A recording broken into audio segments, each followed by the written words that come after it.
the meeting to order. Once again, Executive Order 202.1 temporarily suspends in-person public meetings. If you'll join me in the Pledge of Allegiance. Pledge allegiance to the flag of the United States of America and to the republic for which it stands, one nation, under God, indivisible, with liberty and justice for all.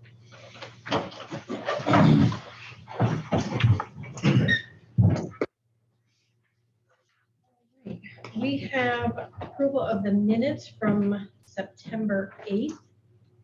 If there are no questions, do we have a motion to accept them as submitted? I'll make that motion. Second?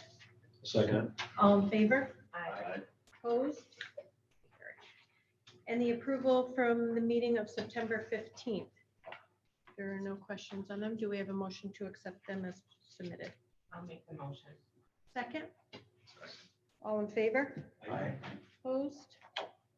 Carried. Number 3, public comment. Once again, if someone should have a comment that they can do so by emailing the BOE at waltoncsd.org or by calling 607-865-4116 extension 6130.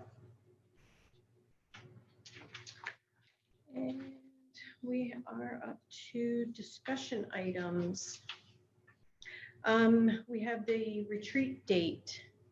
I just want to confirm, did November 10th work for everyone for our board retreat? So yes. I want to say I thought everybody was good with that.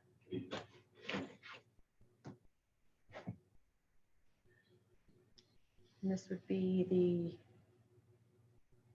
That was the the original. 11th date. is the 11th is the Wednesday, so this would be Tuesday. Right? Right, that was the original date of this Scholastic Achievement Dinner. So we kind of had it blocked off. So it's still good? All right. So November 10th. Facilities Committee meeting on Thursday, the 8th at 5:30. That will be, actually, should we do that in person or Zoom? That is the question that you're asking. Correct. Mr. Dool had indicated it would be better for him and Kyle to attend by Zoom. So I just didn't know what you preferred. We had it here with him on Zoom. Right. It works better. That's fine yeah. by me. In person. Good. Okay. And then the Finance Committee meeting on Tuesday, October 20th at 5 p.m. And that will be in person. Does everybody in agreement with that? Yeah, that's right before your meeting. That will have to be live streamed. The Finance Committee, yes. Yeah.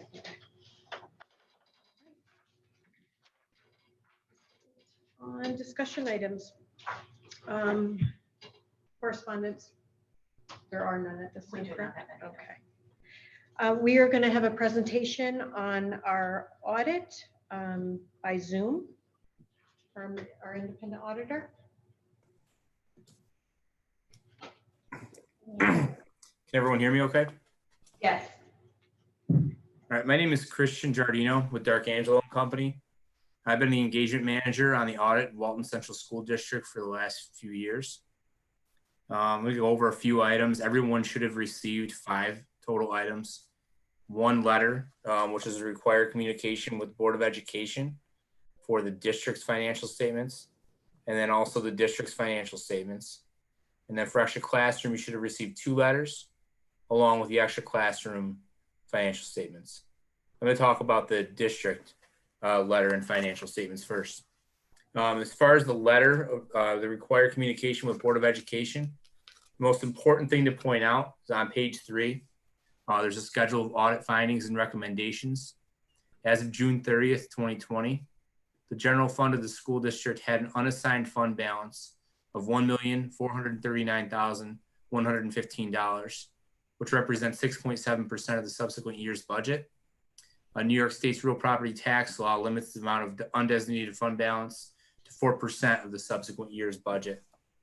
Well, like we've kind of talked about in the past, I think it's better to be a little bit over especially in times like these.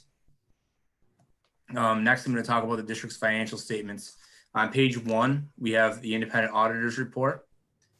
The most important paragraph in the report is on this page, which is our opinion. We've issued an unmodified or clean opinion, which is the highest level of opinion we can provide. It means these financial statements can be relied upon. Next, I'm going to jump ahead to the district-wide statement of net position and district-wide statement of activities. These are on pages 13 and 14. These include the district's long-term assets and liabilities in addition to all the funds. So the district-wide statement of net position, the district ended the year with total assets and deferred outflows of $40.7 million, of which $21.4 million was capital assets net of accumulated depreciation, $2.6 million was unrestricted and restricted cash, $1.3 million was due from other governments, and $14.4 million in deferred outflows related to pensions and OPEB. Total liabilities were $57.3 million. $50 million of that is the OPEB accrual provided by the actuary. $4.1 million is made up of serial bonds payable on the district's capital projects. And another $1.8 million is the proportionate share of the pension liability for ERS. At the end of the year, the district-wide net deficit was $23.6 million. But it's very important to note that this is caused by the required accrual of post-employment benefits under GASB 75, which is that $50 million that I just talked about. Next, I'd like to talk about the governmental funds. Kind of you can skip over the district-wide statement of activities. We'll talk about most of that in the statement of revenues, expenditures, and changes in fund balance for the governmental funds. So go to the fund statements, which are on 15 and 17. The general fund had total assets of $3.7 million, made up mostly of cash of $2.4 million, and due from other governments of $988,000. One significant item that is new this year is unearned or deferred revenue of $197,573. This represents the 20% of state aid payments withheld, which is included in due from other governments above. Total liabilities of $1.1 million in the general fund, made up mostly of amounts due to ERS and TRS. And the district ended the year with $2.6 million in total fund balance. Restricted fund balance of $670,000 is made up of the district's statutory reserves. Assigned fund balance of $540,703,000 is made up of $525,000 appropriated for the subsequent year's budget and $15,703 in encumbrances carried over to the 2020-2021 year. This leaves you with an unassigned fund balance of $1,439,000, $115. Again, it's 6.7% of the subsequent year's budget. On page 17, which is a statement of revenues, expenditures, and changes in fund balance for the governmental funds, the general fund's total revenue was $20,332,535, of which roughly $13.4 million, or 66%, is state and federal aid. $6.7 million, or 33%, represents real property taxes and STAR. Total expenses in the general fund of $20 million, made up mostly of salaries of $9.5 million and employee benefits of $5.6 million. This leaves you with a slight excess of revenues over expenditures of $286,333 in the general fund. Pages 19 and 20 contain statements of fiduciary net position and the changes in the fiduciary net position. 21 through 45 are required note disclosures that I'll not go over, but they do contain good information and detail on items presented in the financial statements.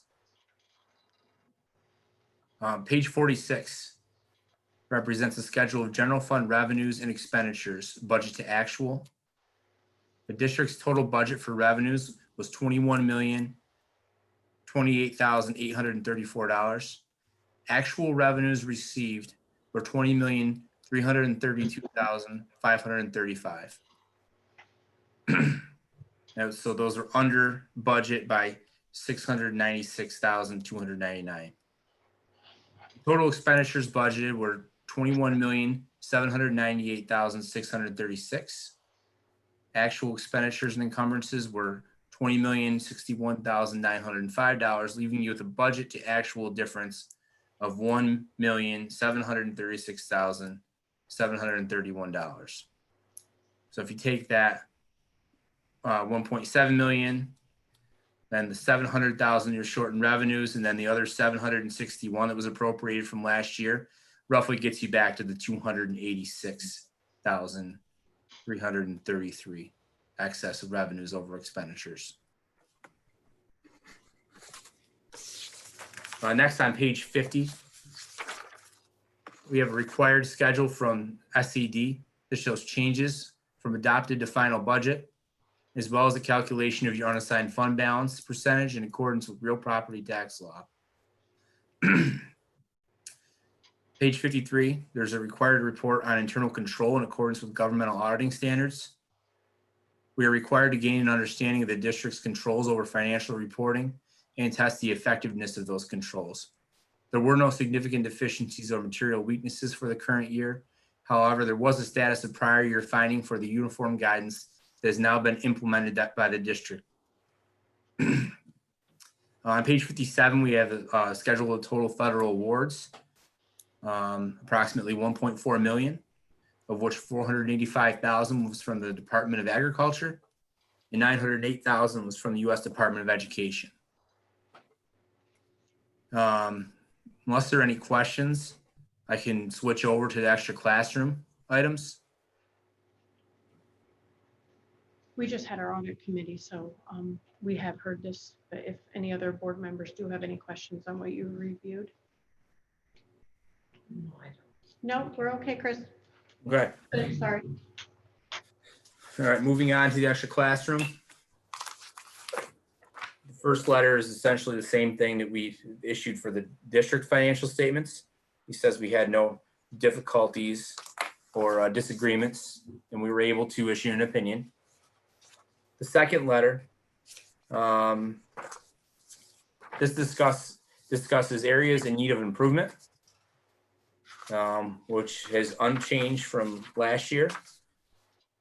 In that regards issues at the point of cash collection. So we've discussed in past audits, the internal controls in place for extra classroom do not meet the threshold needed for an unmodified opinion. This is the case for all school districts, not just Walton. Has mostly to do with students collecting cash. In fact, everything to do with that. So I think you probably heard that before, but I just definitely want to point out that Walton is not alone. We're required to issue that opinion based on the inherent problems with students collecting cash. And Christian, the only way to get around that is if every student issued a receipt to every individual that purchased, right down to a candy bar, correct? Yeah, and then you'd actually have to be able to collect those receipts.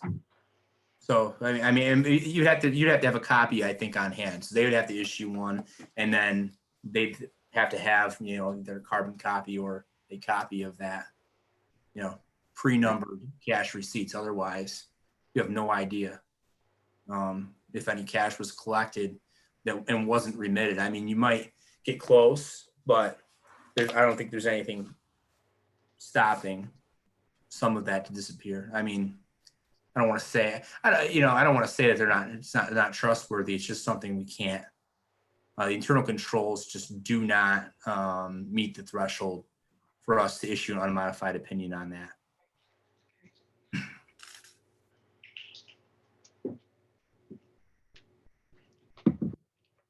Anybody else have any other questions?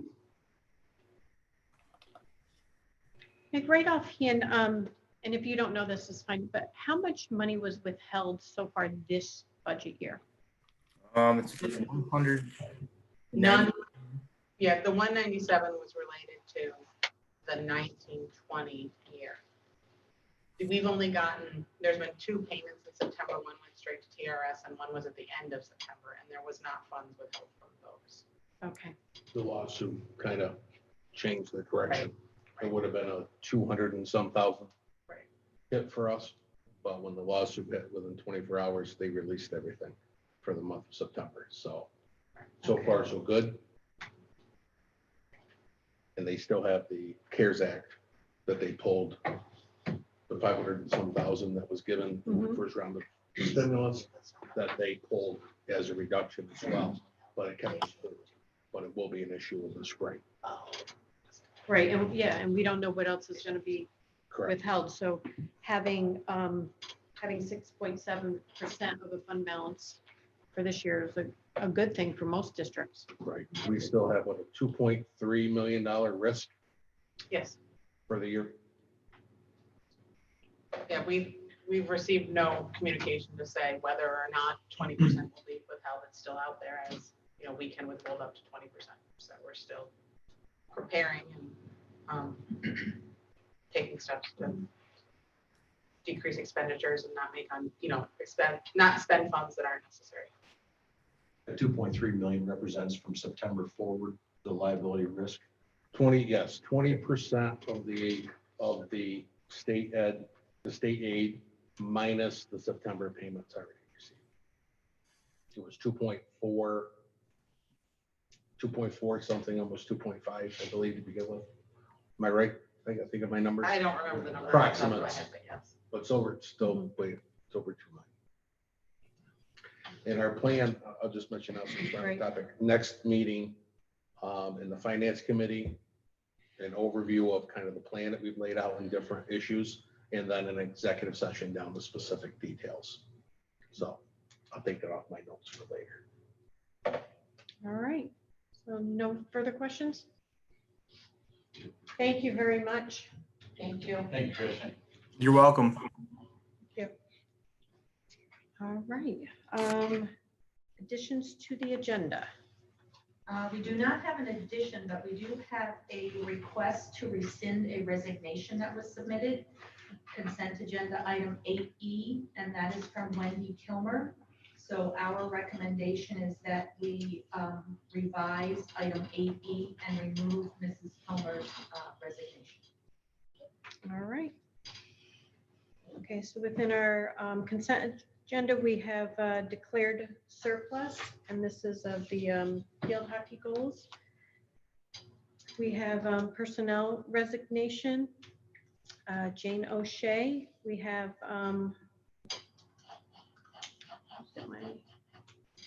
just skipped one up here. Yes, we have an abolishment of the Dean of Student for the 2021. And we have personal resignations.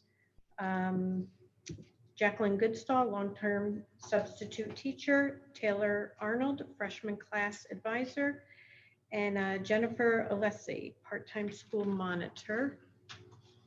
And then we have personnel appointments, long-term substitute Kathy Carey, substitute teacher aide and substitute food service helper Bobby Wright, and grade chair, freshman class advisor Karen Gilbertson. And would you be able to touch on the abolishment and the resignation? So item C and item D, abolishment of the Dean of Students for this year, 2021, in the personnel resignation for Jane O'Shea are directly linked to a reduction in expenses for this year in lieu of what we just discussed as potential aid cuts coming down.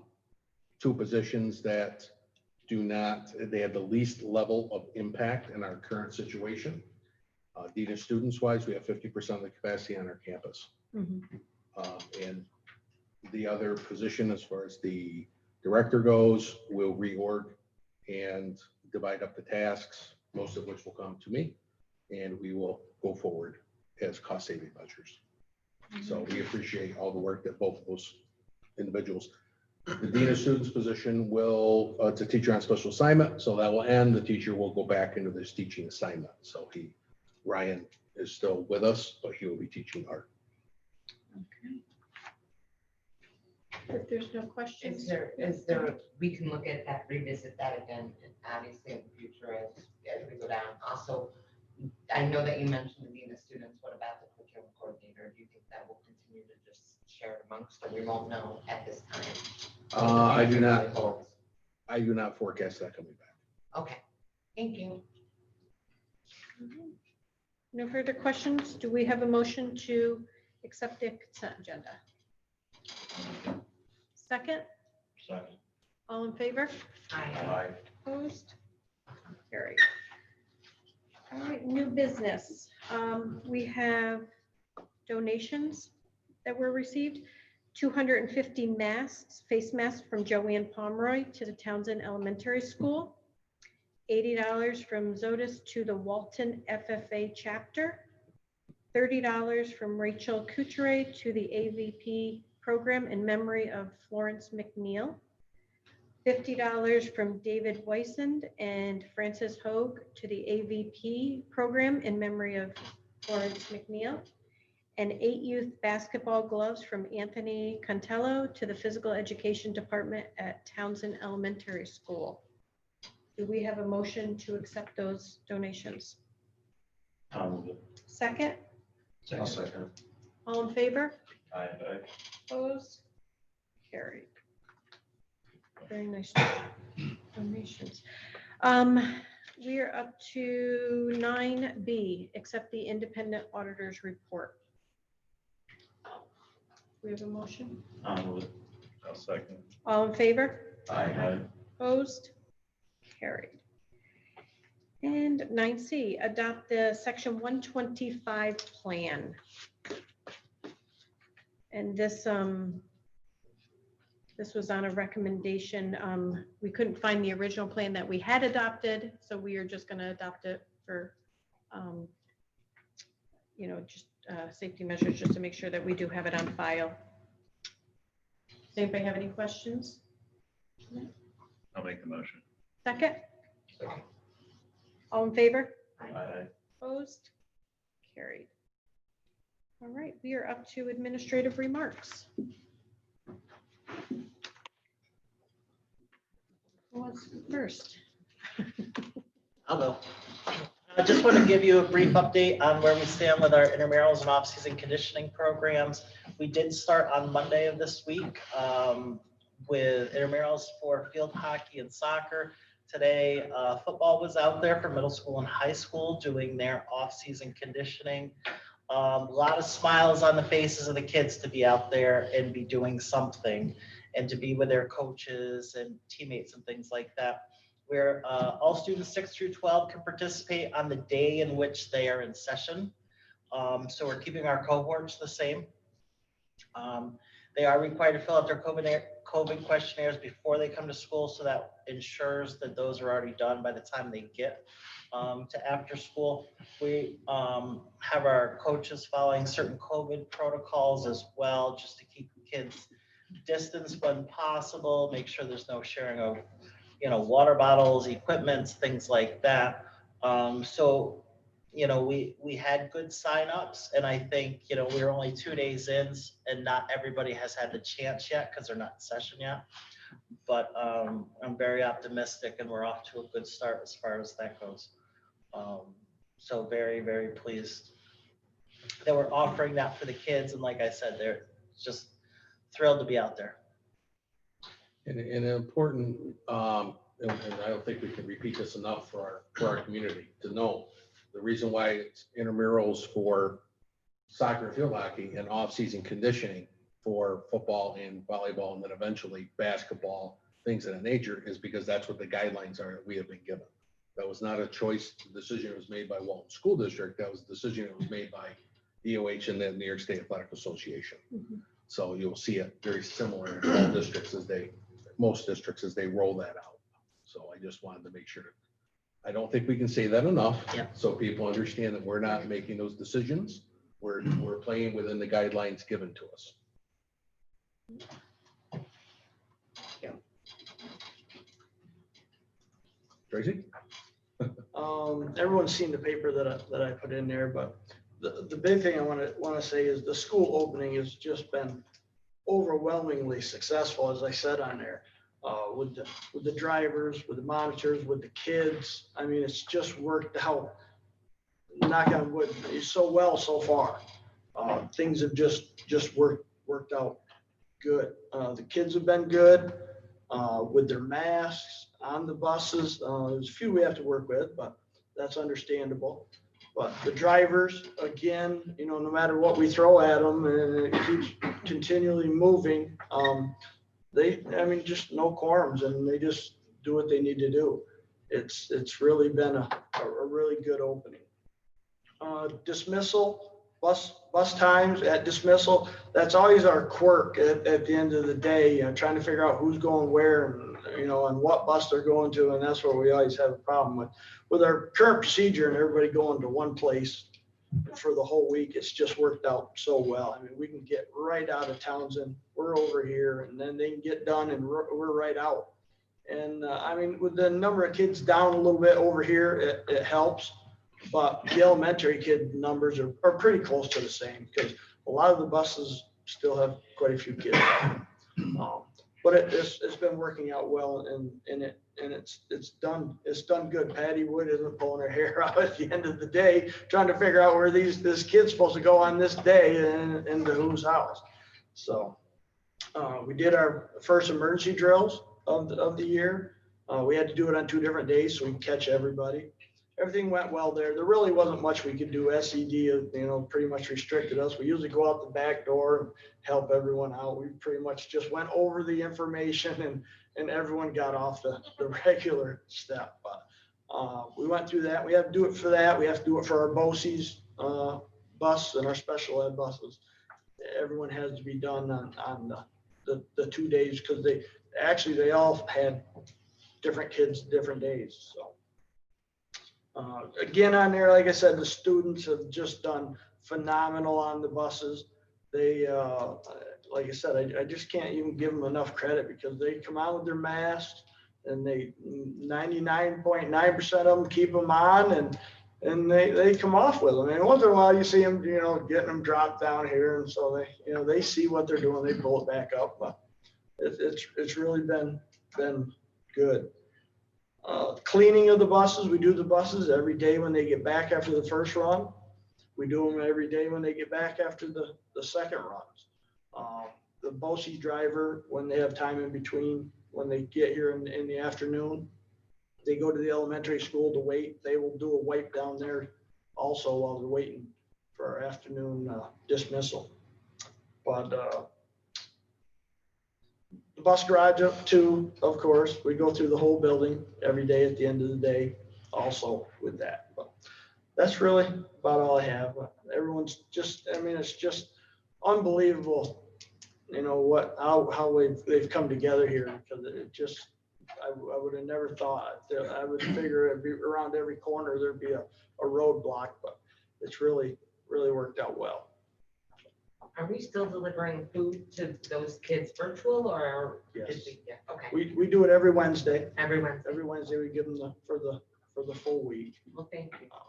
And it's not a lot that we're doing. I think we're doing like 25 students that we're getting, but everyone has the option, but a lot of them are able to come in to get their meal, or said that they didn't need it. But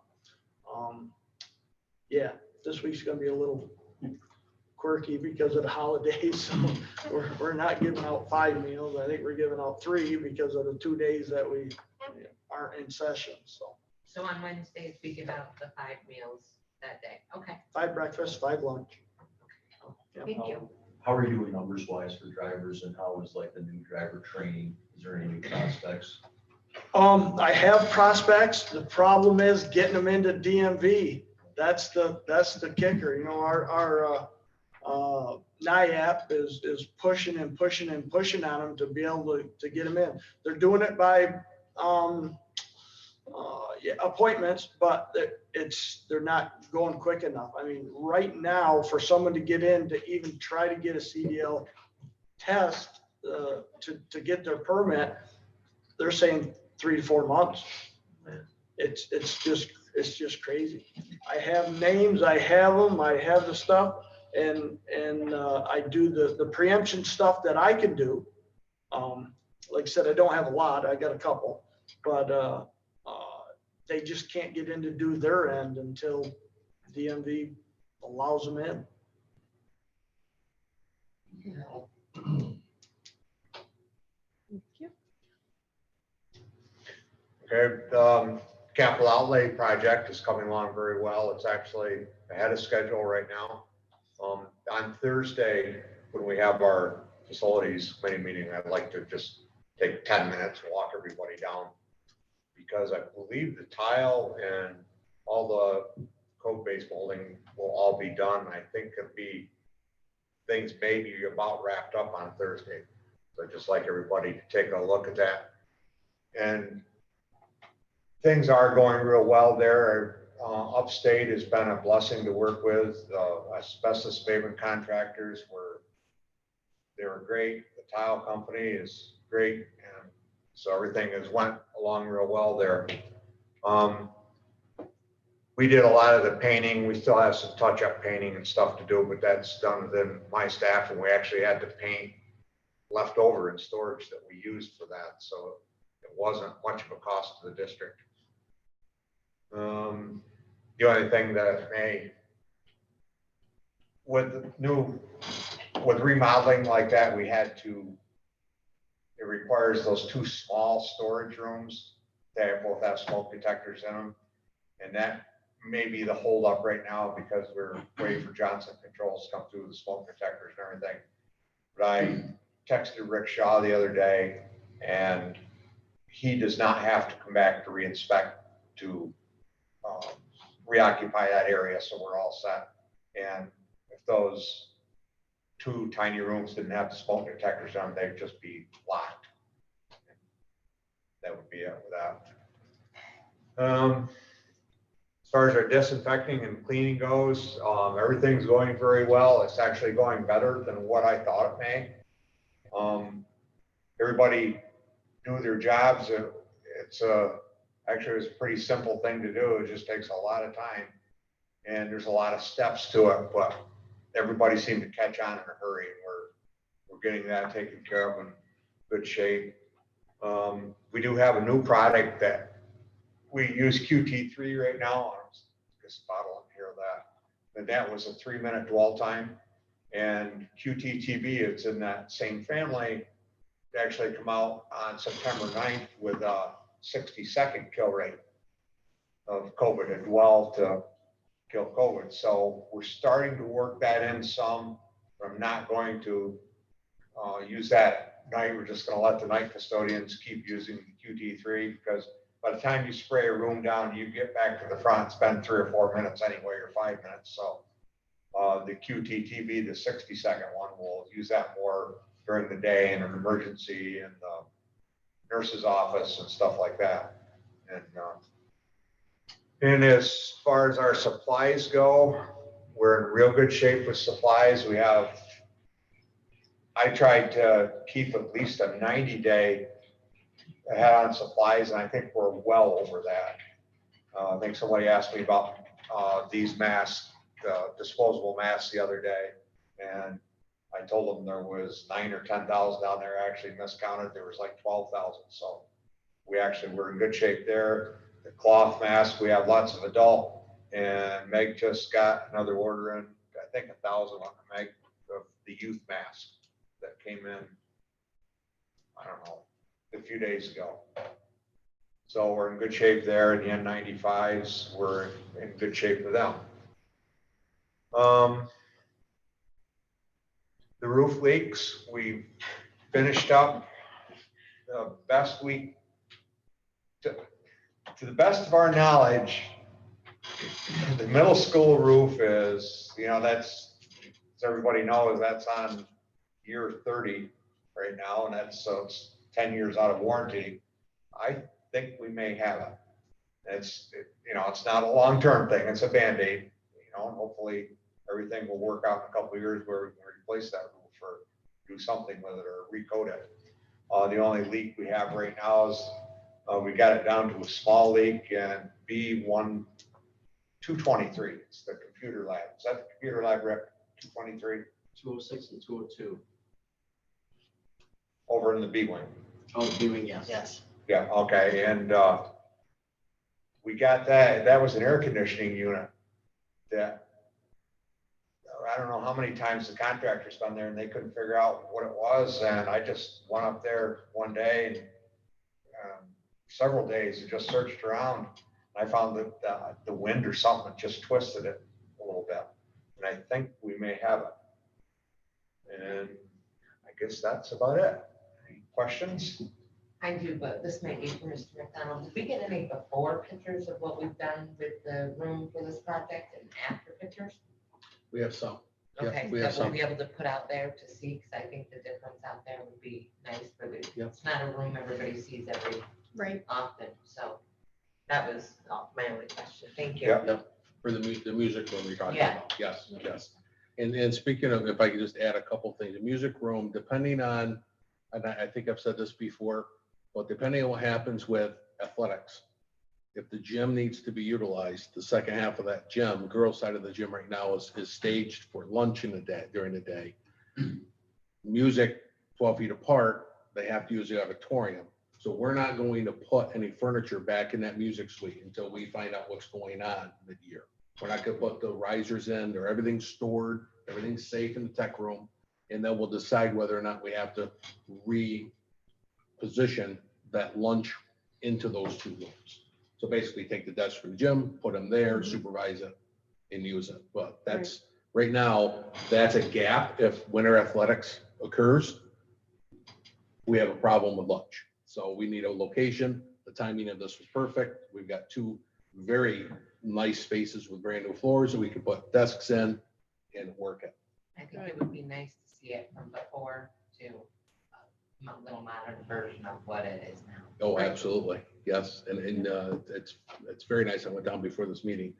And Wednesdays, John, going to take advantage of Wednesdays to hit some things that we weren't able to get to before school, like the front entrances and different things. It's something that you had mentioned to me. So I just want to let the board know that'll be coming up with some pressure washing and different things to hit some things that we haven't been able to do before winter. So I just wanted to add that. A lot of that, actually, I didn't even need to mention it until the first Wednesday that first full week when we didn't have kids here on Wednesday, they actually took it upon themselves and went ahead and started doing that stuff, which, really, it makes you happy that they would think to do stuff like that. And, as far as the music rooms go, I think we made a very, very good decision on going with that marmoleum tile, paying the extra 5,000 or whatever it was to get that higher grade tile. It's gonna work out great. Yeah, looks good. Well, first I want to present to the board and Dr. McDonald our yearly titanium level safety award from UNICEF National Insurance Group. So this is for you with a nice letter. It's the highest level you can achieve without pages upon pages of documentation. So we are working on that, as I said last year. But the next level is extremely difficult to reach. Very few school districts across the state have reached it.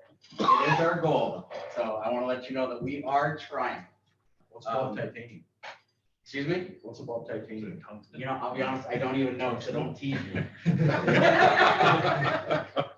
I don't want to have nightmares at night trying to stay up thinking how we're gonna get there, so. I thought he said he was getting there next year. This is our 5th straight year, I believe. As soon as we started adding a lot of the technology changes is when it started boosting our score with the safety messaging and the automated lockdowns and all of that.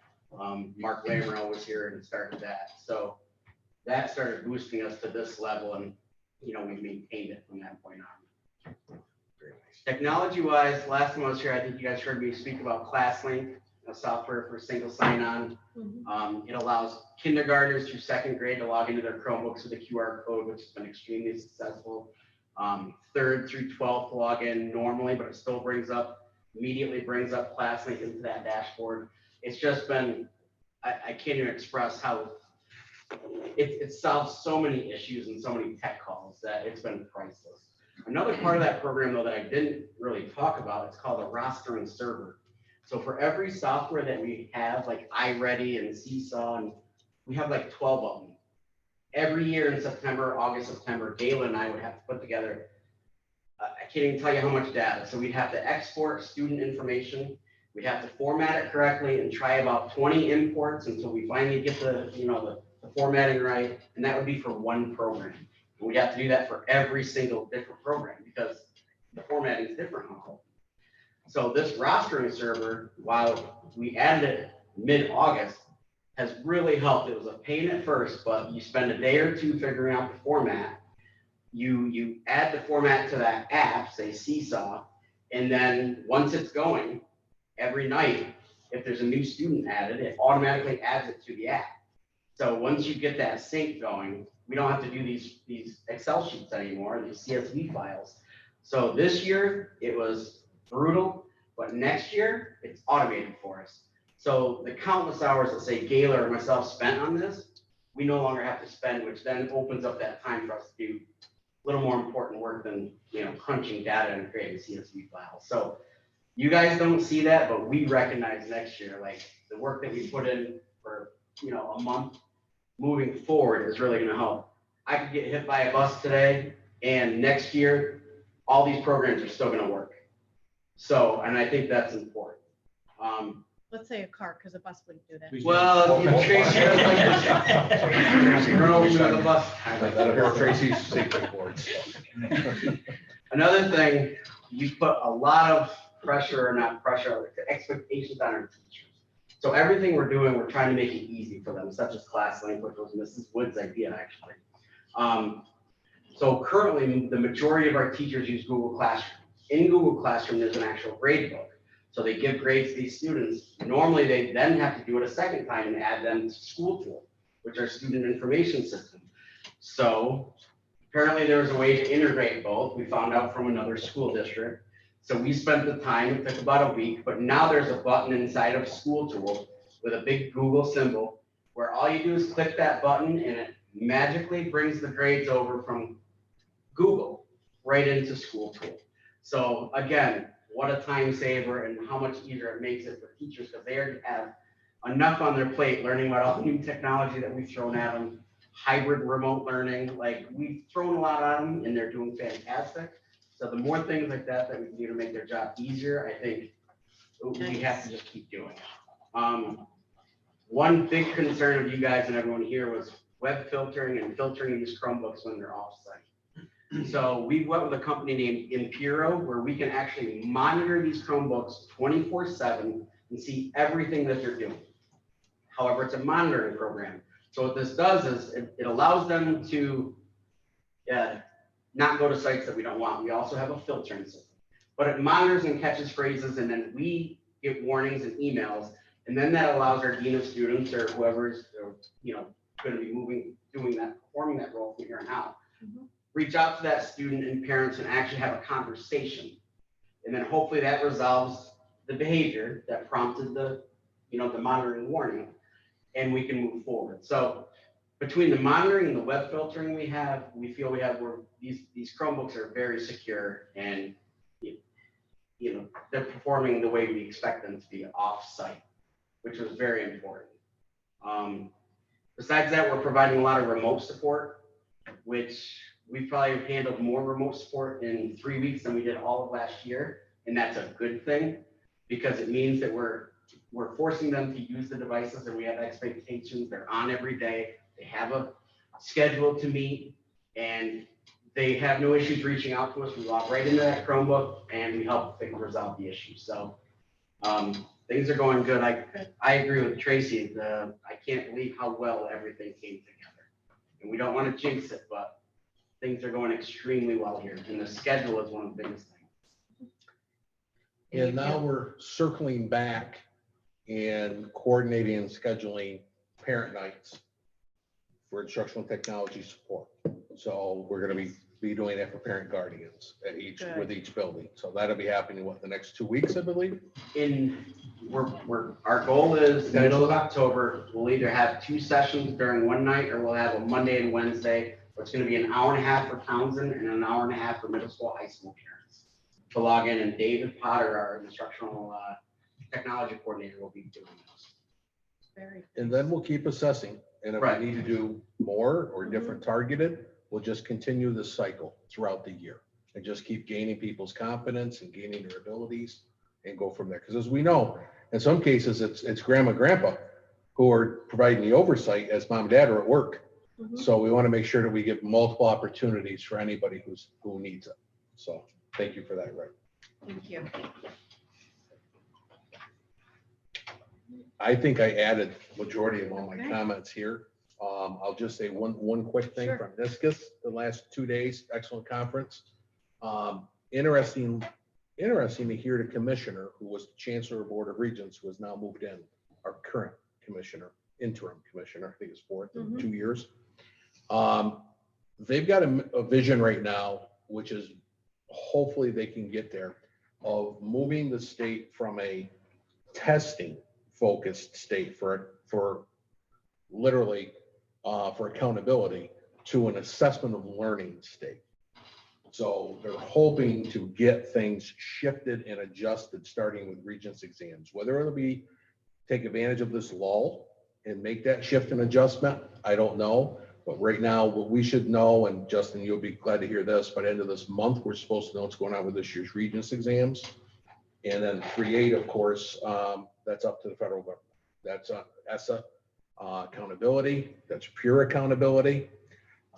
New York State wants to go a different direction, but now we're held underneath the control of the United States Department of Education because our federal funding is tied in with the ESSA and with accountability.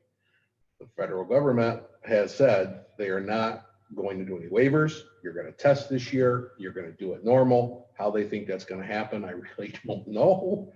So those details will be coming later in the year. So there seems to be potentially a big shift in New York State, which would be absolutely terrific for our kids. So stay tuned. That's all. All right. We do have a need for an executive session for the discussion, for discussing a matter to a particular student and pending litigation. Do we have a motion to go into executive session? I'll move it. Second? Second. All in favor? Aye. Opposed? And I don't believe there's going to be any action after executive session, so I will ask at this time that we make a motion to adjourn, come out of executive session and adjourn the meeting. I'll make the motion. Second? that. All in favor? Opposed? All right. Thank you.